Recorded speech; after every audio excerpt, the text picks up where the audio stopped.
کبیرہ گناہ سے بندہ کافر نہیں ہوتا. کوئی نماز چھوڑتا ہے کافر نہیں ہے، گناہ گار ضرور ہے، بدکار ہے، فاسق ہے، فاجر ہے، گناہ گار ہے، کبیرہ گناہ سے کافر نہیں ہوتا. کافر اسی وقت ہوگا جب کفر کا کام کرے گا، وہ حملہ کر کے کہے یہ جی یہ سکول تھا، یہ گناہ ہوتے تھے، یہ نمازیں چھوڑ دے.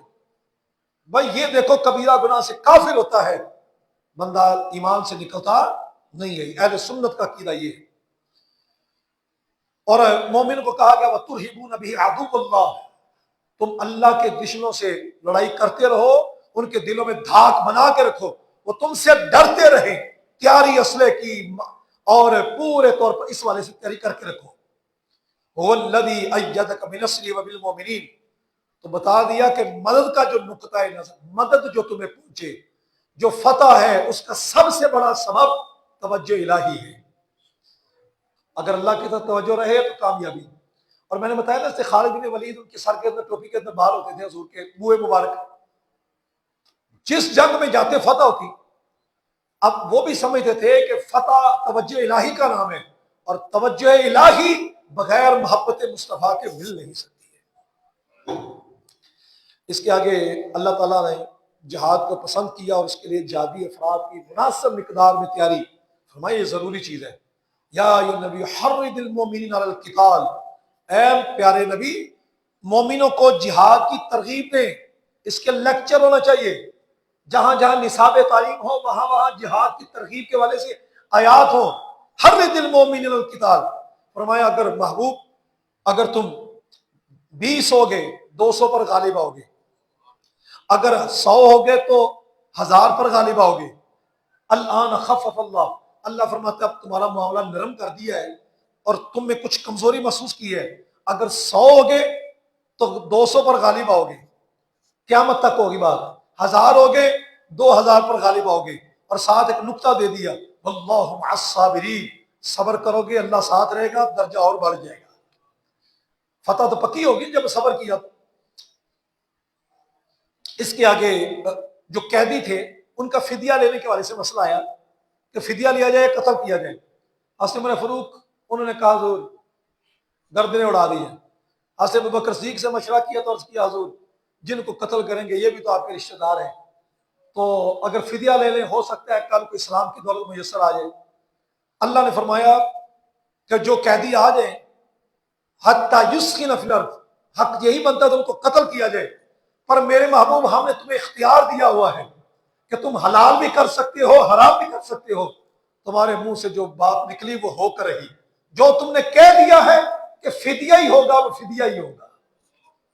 فَكُلُوا مِمَّا غَنِمْتُمْ حَلَالًا، فَكُلُوا مِمَّا غَنِمْتُمْ حَلَالًا طَيِّبًا، جو تم نے ان سے غنیمت لے لی نا فدیہ میں، کھا لو اب حلال ہے طیبہ تمہارے لیے. پھر آگے سورہ توبہ، اس میں مشرکین اور منافقین کے گٹھ جوڑ کے حوالے سے بات کو بیان کیا گیا ہے. اس کے شان نزول میں 9 ہجری کے اندر جو غزوہ تبوک ہوا وہ سامنے آتا ہے. چونکہ یہ جنگ رومیوں سے تھی، بہت بڑی تعداد سے جنگ تھی، اور اس حوالے سے چاہیے تھی کہ تعداد بہت زیادہ ہو. اس لیے رسول اللہ صلی اللہ علیہ وسلم نے فرمایا کہ اس جنگ میں سب نے جانا ہے، کوئی پیچھے نہ رہے. تیاری شروع ہوتی ہے، جلال کو حکم آتا ہے برات من اللہ ورسولہ، اللہ کی جو برات ہے، اللہ کے رسول کی برات ہے.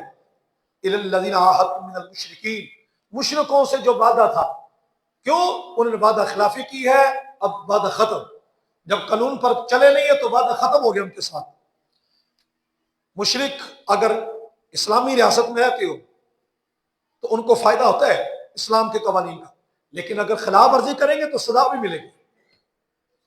اس کے آگے فرمایا گیا کہ حج کے مہینے، حج کے والے سے حرمت والے مہینے ان کے والے سے بات کی. پھر آگے بات کر مسجد حرام کی عظمت کی بات کی. مسجد حرام کی عظمت کی بات کرتے کرتے اللہ رب العزت نے فرمایا کہ یہ جو مسجد ہے بیت اللہ شریف کی، یہ ساری مسجدیں بیٹیاں ہی ہوتی ہیں. کہا یہ مسجد جو ہے یہ بہت بڑا مقام ہے، مسجد کی تعمیر مشرک نہیں کر سکتا، کیونکہ مشرک جو ہوتا ہے وہ اپنے کفر پر قائم رہتا ہے، اور مسجد مومنوں کا مرکزی مقام ہے، رب کی خاص توجہ گاہ ہے. یہاں پر عبادت ہوتی ہے، یہ کفر پر رہتے ہوئے کوئی ہندو کہے یہ میں مسجد بنا کر دیتا ہوں، کوئی سکھ کہے، کوئی قادیانی کہے، نہیں ہو سکتا۔ مسجد اللہ کی رضا کے لیے، پھر یہ بنانے کے لیے گارنٹی کیا ملتی ہے؟ مسجد کی تعمیر جو کرتے ہیں اس کی گارنٹی کیا ہے؟ اللہ فرماتا ہے کہ مسجد کو تعمیر وہی کرتے ہیں من آمن باللہ والیوم الاخر، گارنٹی مل گئی۔ مومن اگر مسجد کی آبادی کرتا ہے، نماز پڑھ کے کرتا ہے، پیسے کے ساتھ کرتا ہے، خیر خواہی کے ساتھ کرتا ہے، زبان کے ساتھ کرتا ہے، تو اللہ فرماتا ہے وہ اللہ اور آخرت کے دن پر یقین رکھنے والے ہیں، نماز قائم کرنے والے ہیں، زکوٰۃ ادا کرنے والے ہیں۔ لہذا مسجد کی تعمیر آباد کاری سے، مسجد میں نماز پڑھنے سے بھی ہے۔ وَلَمْ يَخْشَ إِلَّا اللَّهُ، اور وہ اللہ ہی سے ڈرتے ہیں۔ تو یہ مسجد کے والے سے نظریہ قائم ہو گیا، خاتمہ بالایمان کی گارنٹی مل جاتی ہے۔ پھر اللہ فرماتا ہے کہ اے ایمان والو، اگر تم سمجھتے ہو یہ حاجیوں کو پانی پلانا اور مسجد حرام کی کھیت پر توجہ کرنا، مسجد حرام کے جو چودھری تھے نا وہ کہتے ہیں ہم تو حاجیوں کو پانی چھانی پلاتے ہیں، تو کہا اگر یہ ساری خدمتیں اس کی طرح ہو جائیں جو اللہ اور آخرت پر یقین رکھنے والا ہے، اللہ کے راستے میں جہاد کرنے والا ہے، تو کیا برابر ہو جائیں گے؟ نہیں، لا یستوون عند اللہ، اللہ کی جناب میں یہ برابر نہیں ہے۔ اللہ اکبر، اللہ فرماتا ہے جو ایمان لائے، ہجرت کی اللہ کے راستے میں، مال کے ساتھ، جان کے ساتھ، ان کا درجہ اللہ کی جناب میں بڑا ہے۔ پھر اللہ فرماتا ہے ایمان والو، اپنے آباء و اجداد کے معاملے میں اتنے سخت نہ ہو جاؤ۔ اگر تمہارے آباء و اجداد، تمہارے بیٹے، تمہارے بھائی، تمہاری بیویاں، تمہارا خیش قبیلہ، تمہارے مال جن کی کمائی تمہیں ہر وقت تمنا کرتے ہو، تمہارا وہ تجارت جس کے گھاٹے کا تمہیں خطرہ رہتا ہے، وہ رہائشیں جن سے بڑی محبت کرتے ہو، ایسا پائی پائی جمع کر کے بنائے ہیں۔ اللہ فرماتا ہے یہ ساری چیزیں اگر تمہیں اللہ اس کے رسول سے زیادہ محبوب ہو جائیں اور جہاد فی سبیل اللہ میں محبوب ہو جائے، بس اللہ کے عذاب کا انتظار کرو، اللہ فاسقوں کی قوم کو ہدایت نہیں دیتا۔ آگے غزوہ تبوک کا چونکہ منظر 11ویں پارے میں بیان کروں گا، یہاں اللہ تبارک و تعالیٰ نے حنین کے والے سے بات ذکر کرتے ہوئے اس کا کہ اللہ نے تمہاری بدر میں مدد کی، حنین میں مدد کی، تو جہاں بھی جاؤ گے اللہ پر بھروسہ رکھو کہ اللہ تمہاری مدد فرماتا رہے گا۔ اور مشرک یہ پلید ہیں، حکمی پلید ہیں، اس لیے فرمایا کہ مسجد میں نہیں آ سکتی، انما المشرک نجس فلا یقرب المسجد الحرام، مسجد حرام میں نہیں آئیں گے۔ تو آگے منافقین کا رد کرنا تھا، اس سے پہلے مشرکین جن کا گٹھ جوڑ تھا، اللہ فرماتے ہیں وہ سن لو، یہ جو مشرکین ہیں، پھر منافقین کا بتاتے ہیں۔ یہ مشرکین انہوں نے کہا یہود عزیر ابن اللہ، یہودیوں نے کہا عزیر اللہ کے بیٹے ہیں، عیسائیوں نے کہا عیسیٰ اللہ کے بیٹے ہیں۔ فرمایا دونوں کی بات ایک جیسی، دونوں ہی گمراہ ہے، غلط ہے۔ ان کا ارادہ یہ ہے کہ میرے مصطفیٰ کا چراغ جو روشن ہے اسلام کا وہ بجھ جائے، واللہ متم نورہ ولو کرہ الکافرون، اللہ اپنے محبوب کے چراغ اور روشنی کو پورا کر کے رہے گا۔ پھر اللہ فرماتا ہے آگے، پھر چونکہ مال چلتا ہے، جہاد میں بھی مال ہوتا ہے، مسجد کی تعمیرات میں بھی مال چلتا ہے، مشرکین کے رد میں اللہ فرماتا ہے والذین یکنزون الذھب والفضة ولا ينفقون فی سبیل اللہ، جو خزانے جمع کر کے رکھتے ہیں، سونا چاندی سنبھال کر رکھتے ہیں، اللہ کے راہ کے اندر زکوٰۃ ادا نہیں کرتے، وہ عذاب اکٹھا کر رہے ہیں، قیامت کے روز وہ مال لایا جائے گا، یوم یحمى علیہ فی نار جہنم، وہ جہنم میں اس مال کو تپایا جائے گا، سونا چاندی مال جو سارا گرم کر دیا جائے گا۔ پھر فتقویٰ بہا جباہہم، اس کے ساتھ اس کی پیشانی کو سیکا جائے گا، داغا جائے گا، وجنوبہم، پہلوؤں کو، وظہورہم، اس کی پشتوں کو، پھر کہا جائے گا، فرشتے کہیں گے ھذا ما کنزتم لانفسکم فذوقوا، یہ ہے وہ خزانہ جس کو تم چھپا چھپا کر رکھتے تھے، اب اس کا ذائقہ چکھو نا۔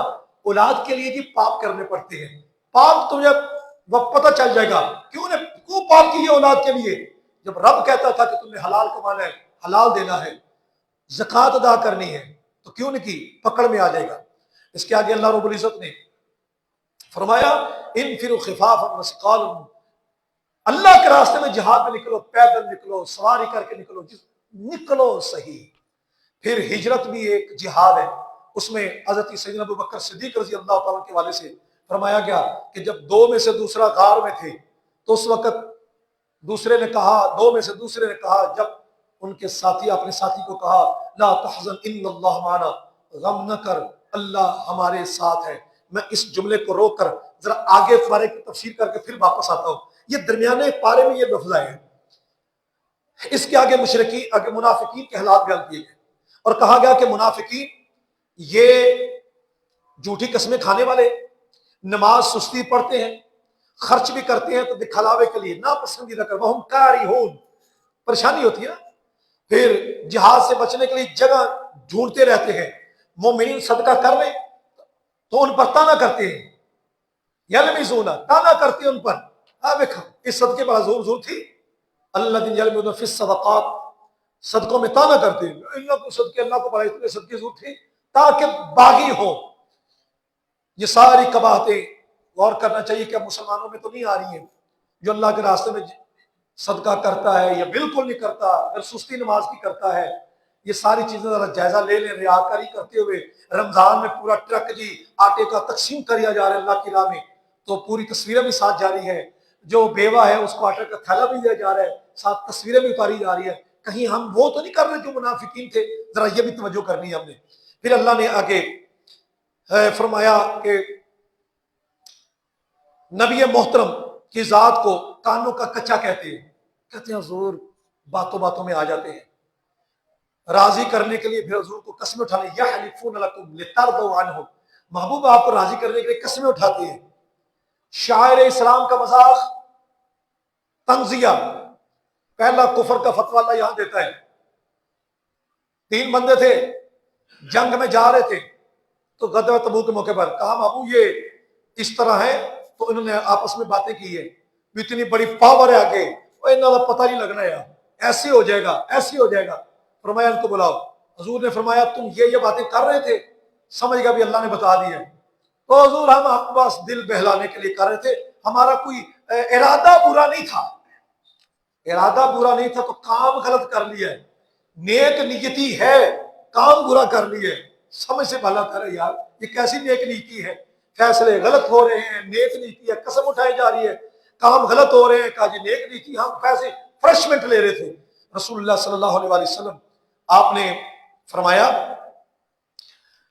اللہ فرماتا ہے لا تعتذروا قد کفرتم بعد ایمانکم، اب عذر نہ بہانے نہ کرو، کافر ہو گئے ہو. نبی کی توہین کی، اتنا اشارہ دیا ہے، کافر ہو گئے ہو. اب تو ایمان لانے کے بعد کافر ہوئے ہو، ایمان لانے کے بعد نبی کی توہین کی اتنی سی، تو یہ کیسے جیت سکیں گے؟ کافر ہو گئے. اللہ فرماتا ہے اب منافقوں کی بات سنو محبوب، منافق آپس میں ایک دوسرے کے یار ہیں، برائی کا حکم دیتے ہیں، نیکی سے روکتے ہیں. نماز کے لیے نہیں آتے مگر سستی کرتے ہوئے، خرچ بھی کرتے ہیں تو بالکل کراہتے ہوئے. ان کی یہ پوزیشن ہے. اور فرمایا جو مومن ہیں ان کی تو یہ شان ہے، آپس میں دوست ہیں، اولیاء بعض و اولیاء بعض، نیکی کا حکم دیتے ہیں، برائی سے روکتے ہیں، نماز قائم کرتے ہیں، قائم کرتے ہیں، زکوٰۃ ادا کرتے ہیں. پیچھے جو زکوٰۃ کے مصارف کو بتا دے، مسکین ہے، فقراء ہے اور عاملین ہے، مؤلفۃ قلوب ہے، مسافر ہے، یہ سارے اللہ کے راستے میں دینا ہے. وہ زکوٰۃ کے مصارف بتا دیے. زکوٰۃ کے مسائل ہم نے کل جمعے پر تفصیلی بیان کر دیے تھے. نماز قائم کرنے والے، زکوٰۃ دینے والے، اللہ اور اس کے رسول کی اطاعت کرنے والے ہیں. اللہ نے مومنوں سے، مومن مرد عورتوں سے جنت کا وعدہ کر دیا ہے. جب ہم سپارے کے آخر میں آ جاتے ہیں پھر اللہ فرما رہا ہے نبی ان کو کوئی کفار اور منافقین سے جہاد کرے، منافقوں سے بھی جہاد، وَغْلُظْ عَلَيْهِمْ، جہاد تو ہوا سو ہوا، اگلی بات ان پر سختی بھی کرے. اور کس طرح کی بات کرنی ہے؟ سورہ توبہ میں ہے ہی بات یہ، جہاد مشرکین کے خلاف، منافقین کے خلاف. محبوب وہ قسمیں اٹھاتے ہیں جو انہوں نے کہا، اور کلمہ کفر انہوں نے اپنے منہ سے کہا ہے، اسلام لانے کے بعد کفر کیا ہے. اللہ نے سارا نکھارا کر دیا، مشرکین کا بھی بتا دیا، منافقین کا بھی بتا دیا. اب منافقین ان کا سرگنا عبداللہ ابن ابی، منافق بوس، اس کے پیچھے سمجھ لے 800-900 سے زیادہ منافق تھے. مر گیا، بیٹا عاشق تھا، یا رسول اللہ میرے ابا جی کا جنازہ آپ پڑھا دیں. رسول اللہ صلی اللہ علیہ وسلم نے ایک لمحہ سوچا، پھر تیاری کر لی. عمر فاروق رضی اللہ کہتے ہیں مجھے نہیں پتا کہ اتنی جرت کہاں سے آ گئی. میں نے نبی پاک صلی اللہ علیہ وسلم کا دامن پکڑ لیا. یا رسول اللہ، اللہ فرماتا ہے استغفر اللہ مولا تستغفر لہم، میرے مولا یہ فرماتا ہے کہ ان کے لیے بخشش مانگے یا نہ مانگے، 70 مرتبہ بخشش مانگے اللہ ان کو نہیں بخشے گا. تو حضور فرماتے ہیں عمر میں 70 مرتبہ سے زیادہ بخشش مانگوں گا. اچھا، یہ نبی پاک صلی اللہ علیہ وسلم جو دیکھ رہے تھے وہ حضرت عمر فاروق کی توجہ نظر اس تک نہیں تھی. نگاہ نبوت اور کیا ہے. جنازہ ہوا، حضور صلی اللہ علیہ وسلم نے اپنی قمیض بھی پہنائی، عبداللہ بن ابی منافق کے منہ میں اپنا آب دہن بھی دیا. سارے منافق دیکھ رہے ہیں. جنازہ ہو گیا. جنازہ ہونے کے بعد اللہ کو حکم آتا نہیں محبوب آج کے بعد نہیں، لا تصلی علی احد منہم مات ابدا ولا تقم علی قبری، نہ ان کے نماز جنازہ پڑھنی ہے نہ ان کی قبر پر کھڑے ہونے. اسی کے اندر ہی فرمایا گیا کہ منافق جو ہے فلیضحکوا قلیلا ولیبکوا کثیرا، مومنوں کو چاہیے کہ ہنسیں تھوڑا روئیں زیادہ. یہ مومن کی خوبی بیان کی. منافق اس کے الٹ کرتا ہے. ان کی خواصیں بھی بیان کر دی اور آگے حکم بھی بتا دیا. اب سوال پڑتا ہے کہ حضور نے جنازہ کیوں پڑھایا؟ فائدہ یہ ہوا جنازہ پڑھانے کا کہ 1000 کے قریب جو پکا منافق تھا پکا مومن ہو گیا. انہوں نے کہا کہ کل کو یہی مسئلہ ہونا ہے، جنازہ تو حضور نہیں پڑھا رہے، تو آب دہن بھی دیا جا رہا ہے. آج لے ان کی پناہ، آج مدد مانگ، مسئلہ حل ہو جائے. قمیض اس لیے دی کہ حضرت عباس جب قیدی ہو کر آئے تھے تو حضور صلی اللہ علیہ وسلم نے چونکہ قد لمبا تھا تو قمیض کسی کی پوری نہیں آتی تھی، تو اس سے قمیض ادھاری لی تھی عبداللہ ابن ابی سے، تو وہ بدلہ چاچے کا پورا کر دیا. اور ایک بات سمجھ آ گئی، میرے نبی پاک کے تبرکات ہو تو یہ فائدہ مومن کو ہی دیں گے، منافق کو نہیں دیں گے. کوئی لاکھ حضور کے منہ مبارک رکھ کر بیٹھا رہے اور دل کا کوڑا ہو، اس کو فائدہ نہیں ہوگا. کیوں؟ میرے نبی کے تبرکات سے فائدہ اٹھانے کے لیے ضروری ہے کہ ایمان ثابت ہو. اور رسول اللہ صلی اللہ علیہ وسلم نے یہ سمجھا دیا کہ میرے تبرکات مومن کو ہی فائدہ دیتے ہیں. حضور کو یہ اختیار تھا کہ اپنے تبرکات میں فائدہ رکھ بھی سکتے ہیں، کھینچ بھی سکتے ہیں. اچھا، یہ منظر ہو گیا. اب اس کے اندر 2 واقعے چھوٹے چھوٹے سے. حضرت ابو عقیل انصاری، ایک ان کو جب پتہ چلا کہ یہ معاملہ جنگ کا ہونے لگا ہے تو ساری رات وہ یہودی کا کنواں چلایا تو کھجوریں ملی. وہ 2 سا کھجوریں لے کر حضور کی بارگاہ میں آ گئے. اتنی پسند آئی حضور صلی اللہ علیہ وسلم کو، سبحان اللہ. الذين يلمزون المتبعين من المؤمنين في الصدقات والذين لا يجدون الا جهدا فيسخرون منهم سخر الله منهم ولهم عذاب اليم. جو منافق تانے دیتے تھے نا صدقے پر، وہ ابو عقیل انصاری کی کھجوروں پر تھا. تو یہ قرآن کی آیت آ گئی. رسول اللہ صلی اللہ علیہ وسلم نے ان کی کھجوروں کو پکڑ کر جتنا بھی مال اکٹھا تھا اس سب کے اوپر تھوڑا تھوڑا کر کے رکھ دیا کہ ساری رات کنواں گھیر کر سارا چلا کر وہ پوری کھجوریں اتنی اخلاص سے لے کر آیا. حضور نے وہ قبول فرما لیا. ساری رات محنت کر کے جہاد کے لیے پیسے اکٹھے کرنا کتنی محبت کی بات ہوگی. پھر آخری آیت میں حضرت عبداللہ بن مغفل کا واقعہ ہے. حضور کے پاس کہتے ہیں حضور میں نے بھی جانا غزوہ تبوک کر، مجھے سواری دے دیں. میرے پاس تو سواری نہیں، ساری تو مصروف ہو گئی. یہ واپس روتے ہوئے جب گئے نا تو اللہ کو ان کی ادا بڑی پسند آ گئی. اللہ فرماتا ہے انما السبیل علی الذین یستأذنونک اغنیاء یستأذنونک وهم اغنیاء. گرفت ان پر ہے جو نہیں جاتے، جو طاقت رکھتے ہیں. رضوا بان یکونوا مع الخوالف، راضی ہو گیا کہ وہ پیچھے رہنے والیوں کے ساتھ، عورتوں کے ساتھ ہو جائے. جن کے پاس طاقت ہے ان پر گرفت نہیں ہے کہ جو طاقت نہیں پاتے. ولا علی الذین اذا ما اتوک لتحملهم قلت لا اجد ما احملکم علیہ، کہ محبوب آپ کے پاس آ کر کہتے ہیں ہمیں سوار کیجئے،